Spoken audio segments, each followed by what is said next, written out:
유튜브 노음성 한국사에서 수험생활에 대한 많은 이야기부터 한국사에 대한 재밌는 이야기까지 더 많은 것들을 확인하실 수 있습니다.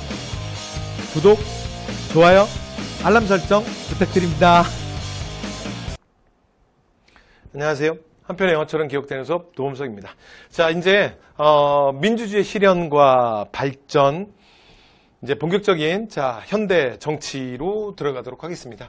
자, 여러분 앞 시간에 대한민국 수립과정 6.25 하면서 좀 많이 얘기했던 것 같아요. 자, 지금부터는 여기는 지금은 여러분들 교과서 제목이 바뀌었는데 고등교과서가 예전에 이제 교과서의 전체 단원의 제목을 한번 써볼게요. 예전 제목은 이거였어요. 근현대사라는 교과서가 있던 시절에는 자, 민주주의의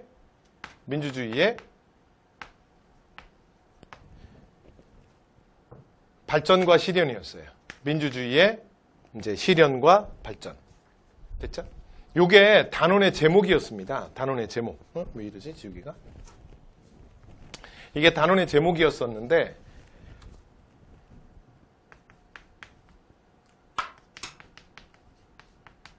실현과 발전.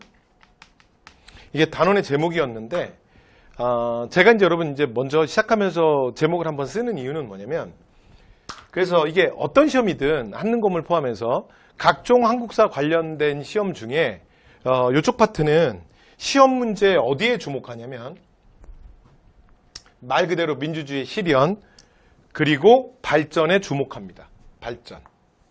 됐죠? 여기에 주목해요. 그래서 제가 이 말씀을 드리는 이유는 이게 사실 출제 포인트니까.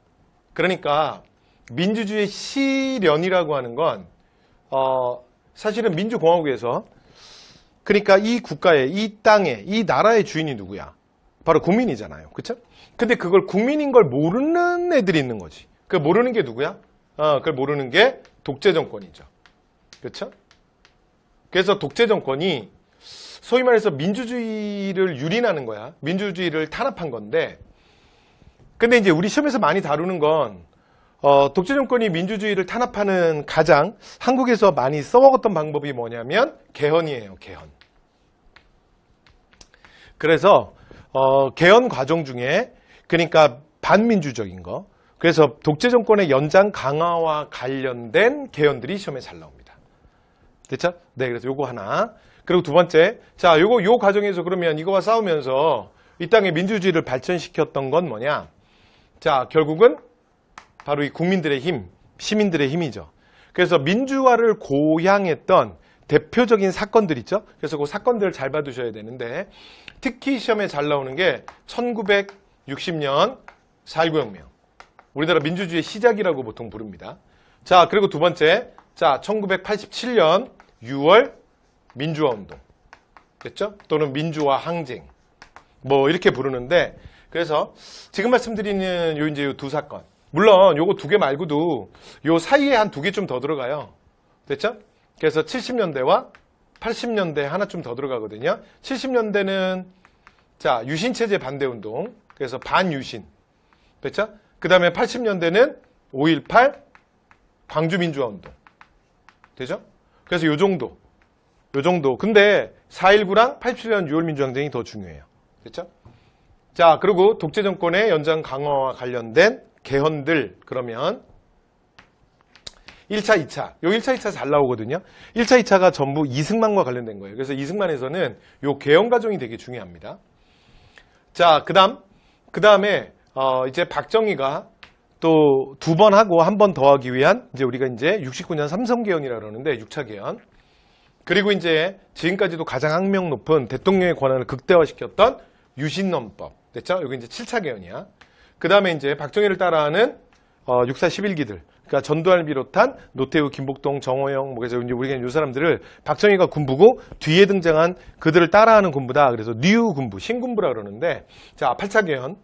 그래서 이렇게 한 5개 개헌 정도는 또 여러분들 조금 더 주목해서 보셔야 합니다. 자, 그래서 이거 이제 현대사 민주주의 실현과 발전 들어가면서 첫 번째 이야기였고요. 이렇게 제목에서 일단 출제 포인트를 알 수 있다. 예전에 다룬 제목이긴 한데 지금은 다룬 제목이 조금 좀 쪼개져가지고 그다음에 이제 두 번째가 뭐냐면 여기도 역시 여러분 10년 단위 근현대사는 첫 시간부터 말씀드렸죠. 10년 단위로 가는 건 변함이 없습니다. 그래서 지금부터 시작하는 이승만 그러면 50년대. 됐죠? 1공화국. 그 다음에 60년대 그러면 박정희 가서 할게요. 자, 3공화국 박정희. 2공화국은 왜 빠지냐면 2공화국이 우리나라 역사상 최초의 그 의원내각제 장면내각인데 이게 9개월 만에 끝나요. 그래서 뭐 이게 1년도 채 안 되니까. 자, 그리고 70년대 그러면 공포의 유신. 계속 박정희야. 왜냐면 박정희가 한 20년 하잖아요. 그렇죠? 그래서 60년대, 70년대 다 박정희야. 다 박정희. 자, 그리고 80년대 그러면 전두환. 되셨죠? 그래서 요 정도까지가 그래도 좀 시험에 나온다. 이렇게 생각하시면 되고, 그 다음에 그 뒤로 이어지는 노태우, 김영삼, 김대중 요쪽은 그냥 간단하게 키워드 정도만 체크하시면 될 것 같습니다. 됐죠? 자, 그러면 시작해 볼게요. 자, 그러면 이제 전체적으로 여기가 어떻게 여러분들 여기를 보셔야 된다라는 말씀 좀 드렸고요. 자, 그럼 이승만 정부입니다. 자, 이승만 정부 들어가면서 한 가지만. 자, 이승만 정부 그러면 일단 몇 년대라고요? 그렇지, 1950년대. 됐죠? 그러니까 정확하게 말하면 이승만이 대통령이 된 건 48년이잖아. 그쵸? 그래서 48년에 1대 대통령이 돼요. 그죠? 48년. 그러면 이제 대통령의 임기가 4년이니까 자, 2대 대통령 선거는 언제가 되는 거야? 여기가 1대고 그럼 2대는 언제예요? 그렇죠. 52년이죠. 그런데 우리가 지난 시간에 바로 마지막에 뭘 했었냐면 6.25를 했죠. 6.25. 그래서 6.25 전쟁이 언제 터지냐면 50년에 터져요. 50년. 그리고 휴전협정을 맺는 게 53년 7월 27일이에요. 됐죠? 그러면 이제 여기 50년부터 52년까지는 여기는 뭐가 되는 거야? 여기는 6.25가 되는 거죠. 6.25 전쟁. 그쵸? 네. 자, 그러면 이제 그 상황이에요. 그럼 보시면 지금 이승만의 임기가 1대 대통령이 진행되고 있는데 대통령 진행 중에 6.25가 터진 거야. 됐죠? 그래서 당시에 52년에 2대 대통령 선거를 해야 되는 거야. 근데 6.25 전쟁 중인데. 이해됐죠? 그래서 이게 지난 시간에 제가 2대 총선 얘기, 요 2대 총선이 우리의 사실은 어긋난 역사를 되돌릴 수 있는 거의 마지막 기회였다. 저 미친놈들이 위에서 밀고 내려오지만 않았으면 이런 얘기하면서 50년 5월이었습니다. 그래서 사실은 농지개혁법을 49년 6월에 만들고 원래 실시해야 되는데 지들의 반발로 좀 계속 미루다가 더 이상 미룰 수 없어서 3월에 전격적으로 농지개혁을 실시한다 그랬죠. 자, 근데 여기서 자, 정부의 비판적이었던 무소속, 그러니까 야당 성향의 의원들이 대거 당선돼요. 그러면서 재선이 거의 안 되는 거지. 왜냐면 우리나라 재헌헌법에서 어떻게 만들었다 그래서 세계 어디에도 없는 법을 하나 만들었다 그랬잖아요. 그게 뭐냐면 대통령제인데 하물며 대통령을 누가 뽑는다? 국회 간선. 됐죠? 이게 이승만이 우겨서, 왜냐면 이승만이 1대 국회의장이었거든. 왜냐면 이승만은 대통령을 너무 좋아했어요. 그러니까 대통령이 아닌 사람은 의미가 없어. 자, 그래서 대통령을 국회에서 뽑는, 세계에서 어디에도 없는 의원내각적 요소를 가미한다는 명분으로 그렇게 했다 그랬죠. 그런데 문제는 그러니까 정부의 비판적인 그러니까 야당 성향의 무소속 의원들이 대거 당선되고 이승만의 독촉, 송진우, 김성수의 한민당 이쪽 계열은 완전 많이 떨어 낙선을 한 거야. 그러니까 안 되는 거지 이제. 됐죠? 자, 그래서 터지는 사건이 뭐냐면 바로 이걸 일명 뭐라 그러냐면 이 발췌 개헌을 그래서 일명 부산정치파동이라고도 해요. 부산. 됐죠? 부산정치파동. 왜 그러냐면 당시에 6.25 전쟁 중이었기 때문에 임시수도 부산에 가 있었거든요. 됐죠? 그래서 부산정치파동이라고도 합니다. 자, 일단 이승만이 어떻게 하냐면 정부에 대통령 직선제 개헌안을 갑자기 제출해요. 근데 원래 재헌헌법 만들 때 원래는 의원내각제를 처음에 하려고 그랬거든요. 왜냐면 이게 임시정부 때랑 비슷한 게 왜냐면 워낙 뭐 독립운동가들도 많고 뭐 세력도 여러 개니까 사실 의원내각제가 좀 우리 초기에 우리 상황에 좀 맞지 않냐 좀 그런 얘기가 있었다고요. 그런데 이제 사실은 이승만이 우겨서 대통령제가 된 거잖아. 근데 갑자기 뭐라고요? 국회 간선으로 하자고 자기가 그래놓고서는 또 갑자기 직선제로 바꾸겠대. 근데 여러분 이게 너무 뻔하잖아. 왜냐면 이 결과가 지금 정부가 이 개헌안을 제출한 이유일 거 아니야. 되겠어요? 그리고 당연히 부결된 거지. 그리고 보란듯이 그 다음날 소장파 의원들을 중심으로 해서 의원내각제로 개헌하자는 개헌안이 본회의에 상정이 돼요. 자, 그리고 나면 부산에서 갑자기 계엄령이 선포되고 그 다음에 그 국회의원들이 국회의사당에 출근하는 당시에는 이제 막 전쟁 중이고 그리고 이제 임시도 부산에만 있으니까 이렇게 뭐 여러분들 학원 갈 때 셔틀버스 타봤죠? 그 시간 되면 거기 딱 이렇게 근데 가 있잖아, 학생들이. 그 이제 국회 이렇게 버스가 이렇게 돈다고. 근데 거기 이제 헌병대가 난입돼서 갑자기 지금 전쟁 중이잖아. 근데 북한의 지령을 받았다고 의심되는, 그러니까 국회의원들 중에 간첩 새끼가 있는 것 같다는 거야. 됐죠? 갑자기 얼마나 분위기 살벌해지겠어요. 이러면서 일부 그 직선제 개헌안을 냈던 국회의원들을 전격 체포해요.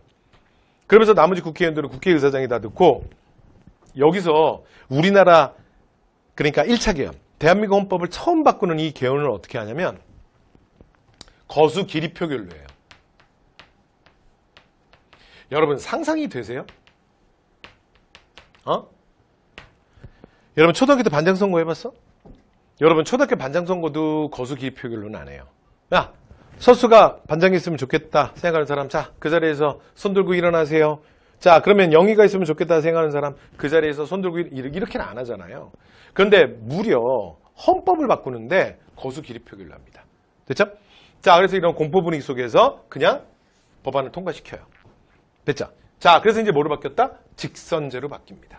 여기까지 됐죠? 그래서 이 1차 개헌을 뭐라 그런다? 발췌 개헌. 이게 왜 발췌냐면요. 아까 제가 그 이승만 대통령, 그러니까 여러분 행정부도 법안을 제출할 수 있잖아요. 개헌안을 제출했는데 이거 부결됐다 그랬죠. 이 부결된 이 개헌안이랑 그 다음에 국회의원들이 냈던 그러니까 의원 내각제 개헌안이 있거든요. 그런데 이 두 개헌안을 각각 주요 내용을 여기서 발췌, 여기서 발췌, 양쪽에서 발췌했다. 그래서 발췌 개헌이라고 불러요. 여기까지 됐죠? 그래서 이게 1차 개헌입니다. 자, 그래서 이제 무슨 내용이 들어와 있냐면 국회 양원제가 들어와 있는 거야. 국회를 어떻게 한다? 양원제를 구성한다. 이게 뭐냐면 내각제적 요소예요. 그러니까 이건 원래 국회의원들이 냈던 거야. 그러니까 요 얘기에서도 일부 발췌를 한 거야. 근데 단 이렇게 1차 개헌에서 국회 양원제를 한다고 했잖아요. 그런데 실제로 실시는 안 합니다.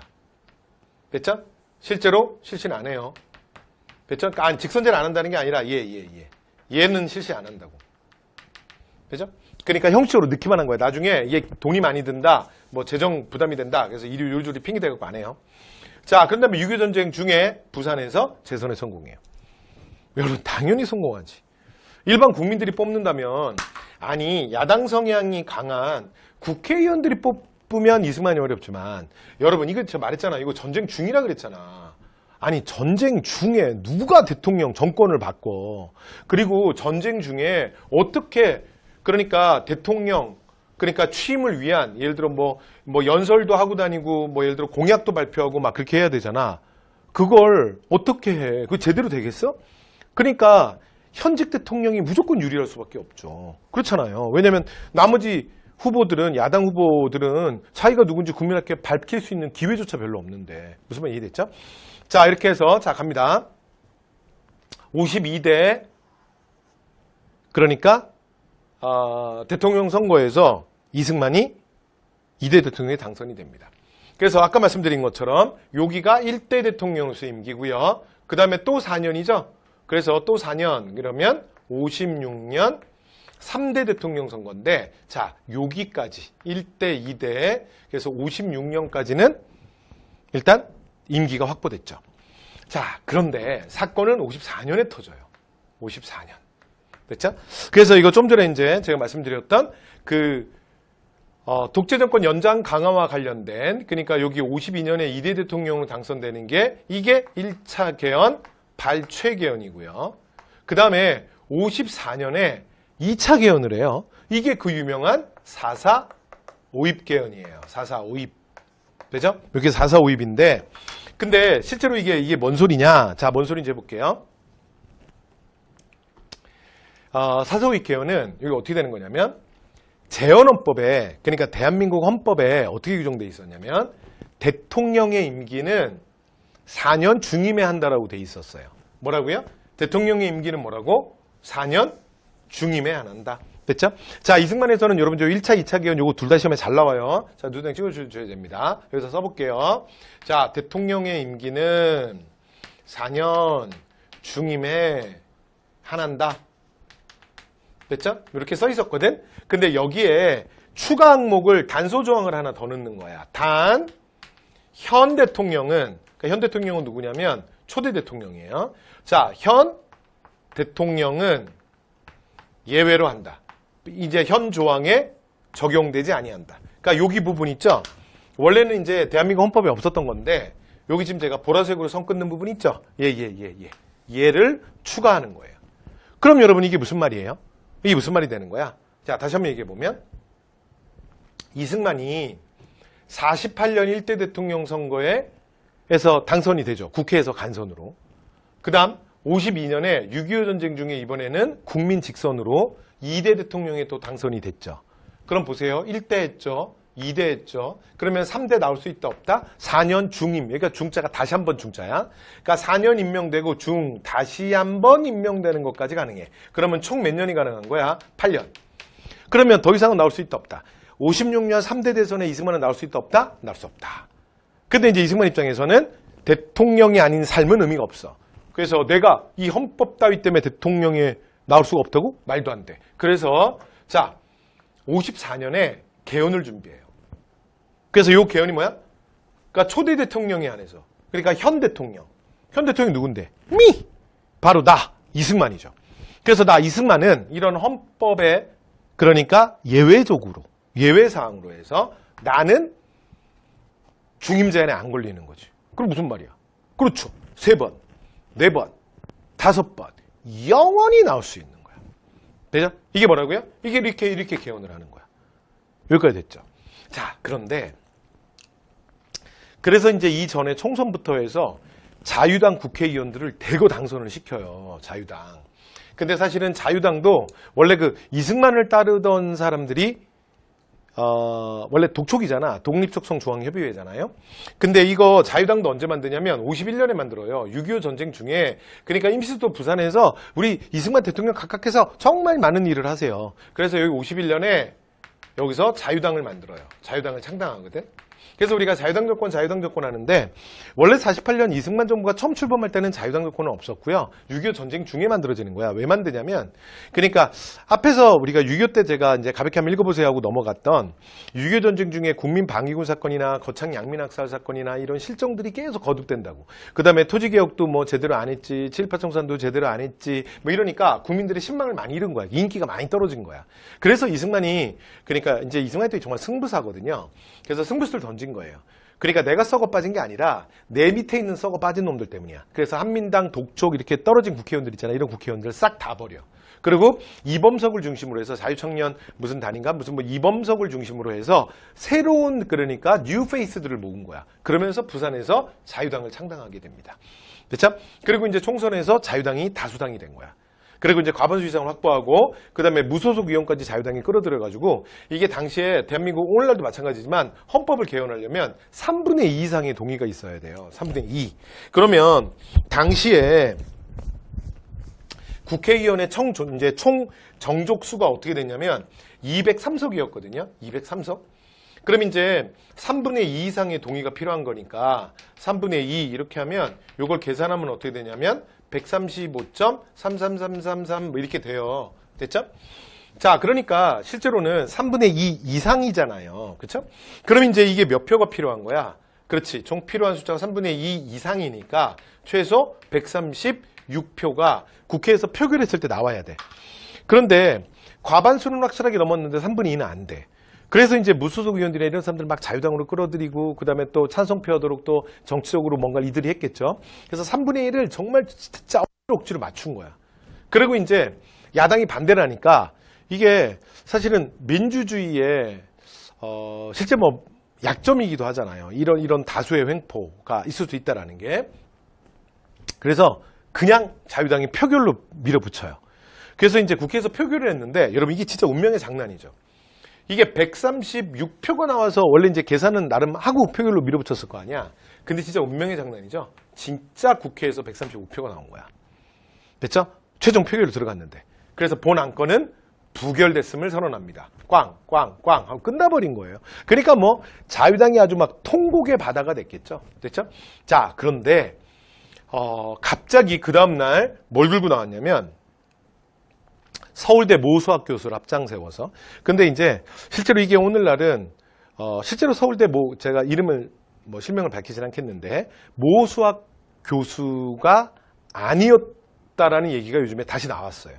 그래서 이제 그 사람이 희생자다. 그래서 그분이 돌아가시기 전까지도 이제 그렇게 자기의 명예가 더럽혀진 거를 뭐 했다. 사실은 이게 이기붕이 만들어낸 다 이제 조작극이다. 뭐 이제 오늘날 또 이렇게 이런 얘기들이 밝혀지고 있는데 뭐 어쨌든 간에 이게 이제 그러면 이제 그 최근에 나왔던 이야기 이기붕이 조작했다라고 치고 뭐 그냥 그렇게 설명을 해보면 하여튼 뭐 어떻게든 똑같아 결론은.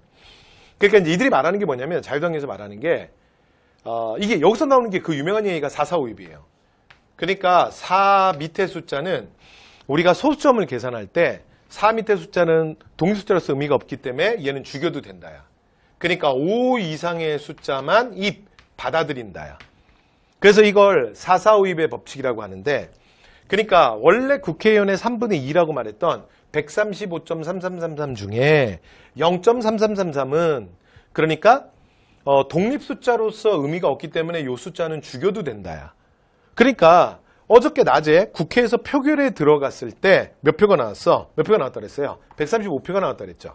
그러니까 135표는 사실은 부결이 아니라 가결이었던 것이다. 이렇게 된 거예요. 이게 말도 안 되는 얘기지. 이게 진짜 이 궤변 아니야? 궤변. 대체 무슨 소피스트들이야? 그래서 이런 이제 말장난으로 그러니까 이거 한 표 차이로 부결된 건데 135표도 가결이라고 봐야 된다. 그러면서 이 개헌안을 통과시켜버려요. 됐죠? 자, 그래서 개헌 통과 정족수에 여러분 보시면 한 명이 딱 부족해. 그런데 445입 논리를 내세워서 그냥 통과시킨 거예요. 그래서 초대 대통령 또는 현 대통령, 뭐 어차피 같은 말인데 현 대통령에 한해서는 중임 제한이 없어지는 거예요. 영원히 나올 수 있는 거죠. 여기까지 됐죠? 자, 그래서 3대 대선에 못 나오는데 여기 못 나오죠? 56년 3대 대선에 3대 대선에 출마하게 됩니다. 됐죠? 이게 그러니까 56년 3대 대통령은 현대 정치사에서 이 대통령 선거에서 정말 빅 매치였어요. 됐죠? 자, 그래서 아주 빅 매치야. 자, 그래서 여기서 이승만, 자, 그러니까 자유당 후보가 이승만이고요. 그 다음에 이제 자유당 후보가 이승만이고, 그 다음에 민주당 후보가 신익희야. 됐죠? 근데 이 신익희 후보가 엄청난 바람을 일으켜요. 여러분 혹시 영화나 드라마, 유시대를 배경으로 하는 영화나 드라마 중에 민주당의 유명한 구호 못 살겠다 갈아보자 들어보신 적 없나요? 그래서 이때 그 유명한 구호 이때 나오는 거야. 못 살겠다 갈아보자 뭐 이러면서 이제 그 유명한 구호가 나와요. 이러면서 신익희 후보가 엄청난 진짜 바람을 일으킵니다.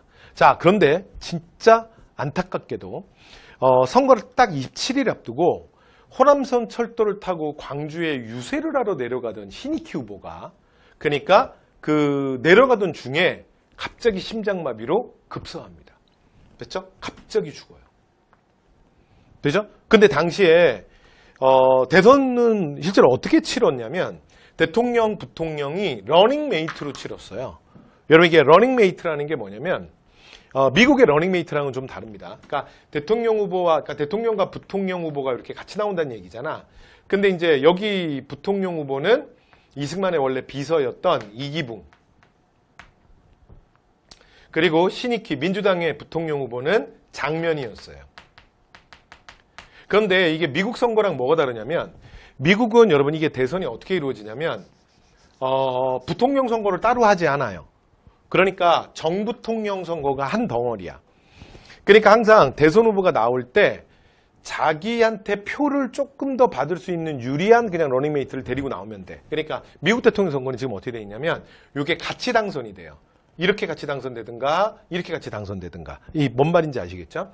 그런데 당시 대한민국 헌법상은 어떻게 돼 있었냐면 선거를 각각 합니다. 그러니까 대통령 선거를 따로 하고 부통령을 따로 해요. 그래서 거기에 그 선거를 할 때 도장을 따로 찍는 거야. 그러니까 서로 다른 정당에서 어크로스로 대통령, 부통령이 함께 당선될 수 있는 거지. 이게 뭔 말인지 이해되시죠? 자, 그래서 다시 대통령 후보, 자유당은 이승만, 이기붕, 민주당은 신익희, 장면 이렇게 됐는데 여러분 신익희 후보가 죽었다 그랬잖아. 그쵸? 갑자기 심장마비로 급사했다 그랬잖아. 자, 그래서 이 대통령 선거가 사실은 굉장히 이승만한테 위기였는데 그러니까 사람들이 이제 많이 이런 것들에 대해서 염증을 느낀 거야. 그런데 진짜 하늘이 도운 거죠. 그래서 이승만이 그냥 어부지리로 다시 당선이 돼요. 됐죠? 그래서 자, 이승만이 당선이 되고 그 다음에 부통령에는 장면이 당선이 됩니다. 됐죠? 사람들이 당시에 이기붕 정말 싫어했거든. 자, 그래서 이승만, 그러니까 자유당의 이승만, 그 다음에 민주당의 부통령은 장면. 이렇게 당선이 된 거야. 자, 그리고 또 하나. 이 과정에서 무슨 일이 벌어지냐면, 당시에 무소속 의원으로 나왔던, 무소속입니다. 무소속으로 나왔던 조봉암 후보가 엄청난 바람을 일으켜요. 그래서 전체 득표의 30% 이상을 차지합니다. 그러니까 이게 실제로 완전히 원사이드한 대통령 선거에서 여러분 그러니까 이렇게 생각하면 돼요. 얼마 전에 그 대선이 있었을 때 지금 현재 뭐 윤 대통령 있잖아요. 근데 지금 이제 야당인 야당 후보가 있었잖아. 이재명 후보가 있었잖아요. 근데 둘이 이제 대한민국 대통령 역사상 최고의 박빙의 승부였어요. 진짜 표 차이가 조금밖에 안 났죠. 그러니까 생각해 보세요. 그렇게 딱 두 후보가 딱 아주 그러니까 강력하게 양쪽의 표를 딱 결집시키는 상황에서 생각해봐. 한 후보가 사라졌다고 생각해봐요. 그러면 거의 대통령 결과가 원사이드, 대통령 선거 결과가 원사이드하게 나지 않았겠어요? 그쵸? 그런데 제3후보한테 이만큼의 표가 많이 간 거야. 그러니까 뭐를 의미하냐면 나는 죽어도 이승만 안 찍겠다. 이런 사람들이 그만큼 된 거지. 그러면서 이제 조봉합이라는 후보가 새로운 이승만의 라이벌로 등장하게 됩니다. 자, 그래서 마지막 56년에서 이제 60년까지, 그쵸? 60년. 여기까지는 3대 대통령으로서의 임기죠, 이승만이. 그쵸? 그래서 요 마지막 시기는 이승만이 이제, 정말 3대 대통령이니까 3대 1대 했지, 2대 했지, 3대 못 나오는데 억지로 개헌해서 억지로 3대 나왔지. 그러고 나면 국민한테 혼나는 거야. 이게 신익희 후보가 안 죽었으면 어쩔 뻔했어. 그쵸? 자, 그리고 나면 이제 정상적 정치가 안 돼요. 그래서 마지막 3대는 독재 정권이 강화됩니다. 됐죠? 그래서 이 독재 정권 강화의 가장 대표적인 게 뭐냐면 자, 사건 3개만 찍어볼게요. 첫 번째, 진보당 사건. 그러니까 대선 이후에 자신의 강력한 라이벌로 등장했던 조봉암이 이후에 자, 원래 대통령 선거 때는 무소속이었는데 선거가 끝나고 나면 진보당이라는 정당을 만들어요. 근데 갑자기 이상하다는 거야. 그러면서 이제 조봉암의 집을 막 경찰들이 막 이렇게 급습을 했는데 봤더니 조봉암 집에서 뭐가 나왔어? 북한에서 보낸 지령서가 나온 거야. 이게 뭐야? 종북 세력이죠. 빨갱이 새끼 아니야. 맞죠? 그래서 이제 조봉암으로 어떻게 했냐면 법정 최고형 사형. 그리고 실제로 여러분 이거 형이 집행됩니다. 여러분 조봉암이 이렇게 죽어요. 그리고 오늘날 이건 다시 이 판결이랑 사실 이거는 조작된 걸로 오늘날은 다 밝혀졌어요. 자, 그 다음 보안법 파동이라 그래서 보안법을 강화시켜. 그래서 뭐 국익의 해가 되는 또는 뭐 이제 신문 기사나 뭐 이런 걸 쓸 때 이 언론에 소위 말해서 자갈을 뒤집어 씌우는 거죠. 자갈을 입에 물리는 거지. 자, 그리고 당시에 야당 성향이 강했던 경향신문은 폐간시켜 버립니다. 자, 이게 58, 59년에 일어나는 일이에요. 뭐 연도까지 왜 필요 없고요. 자, 느낌만. 자, 1대 2대 했지. 3대 못 나오지. 3대 억지로 나왔지. 그 억지로 나와서 억지로 정말 간신히 당선은 되지만 정상적 통치가 안 되니까 독재. 그리고 마지막 60년 4.19가 터질 거야. 이렇게 이어질 거예요. 여기가 됐죠? 근데 이게 박정희도 진짜 비슷하다. 그래서 좀 이따 박정희 가서 바로 할게요. 자, 박정희가 5대 대통령 하거든요. 6대 하거든요. 7대 못 나옵니다. 또 걸리잖아요. 4년 중인 8년 했잖아요. 근데 박정희는 군정 3년도 있거든요. 그러니까 이미 10년 이상 했다고요. 자, 그런데 또 억지로 6차 개헌을 해서 71년 7대 대선에 나오거든요. 그러면 야당 후보 김대중 후보한테 혼나요. 진짜 간신히 당선돼. 자, 그리고 나면 이제 이승만이 이제 박정희도 정상적이 안 돼. 그래서 72년 유신 독재로 가는 거야. 그러니까 이승만, 박정희를 이렇게 공부해 보시면 패턴이 리듬감이 비슷합니다. 됐죠?